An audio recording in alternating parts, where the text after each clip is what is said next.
Well, there looks to be some disagreement as to the direction of Apple shares.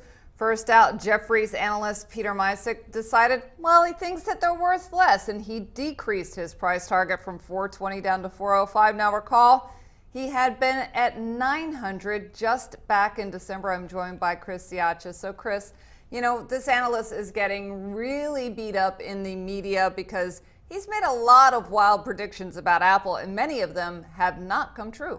Yeah, and you've seen that a lot on Wall Street in recent months. A lot of analysts were uber bullish on Apple. Apple came in with earnings estimates that seemed to be a little bit lower than what Wall Street was expecting. Apple addressed this on its latest earnings call. Now analysts are racing to the bottom to lower their price targets as fast as they can, and Misek is the latest one.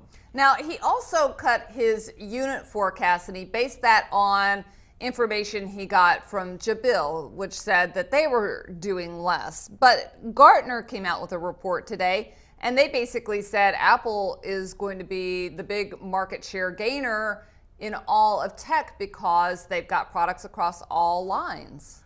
Yeah, I mean, Apple is expected to refresh its entire product portfolio as they did last year. We're going to see a new iPhone sometime in August or September. We might also see a new iPad and iPad mini around the same time. Apple devices continue to sell well, especially around the holidays. They're the must-have products for Christmas. Kids want them under the tree. Apple really has figured this product out, or figured this out. That's why they've been refreshing its product portfolio around the holiday season. And as Apple continues to come out with new products, services, and software, I would expect that unit sales will probably go up a little bit higher towards the end of the year. Now, BMO analyst, he upgraded his price target, right? He moved it up.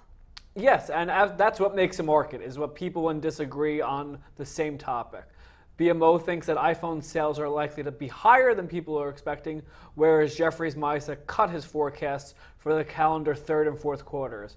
Ultimately, it's up to Apple to produce the results, and we'll see those results later this year. And I think ultimately investors have to be able to rate their analysts. If the analyst is consistently getting it wrong, well, then you're going to not really give them a lot of credibility, whereas an analyst that's starting to consistently get it right, you're definitely going to follow that analyst.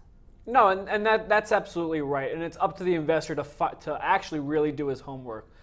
Analysts do their homework, they do channel checks, but ultimately it's up to the investor, the portfolio manager, the trader, whoever it may be, to do their own homework and not just simply rely on analysts. They can do their own channel checks, they can see what things are going on around them, and ultimately take a look at the price action of the stock, because that plays a little bit of a part in the action as well. All right, well, investors, be forewarned, there is some disagreement as to the direction of Apple's stock price. Keep an eye out on these analysts. Keep checking on them. See if they're right or they're wrong. That's Chris Siacha, and I'm Deborah Borchardt with The Street.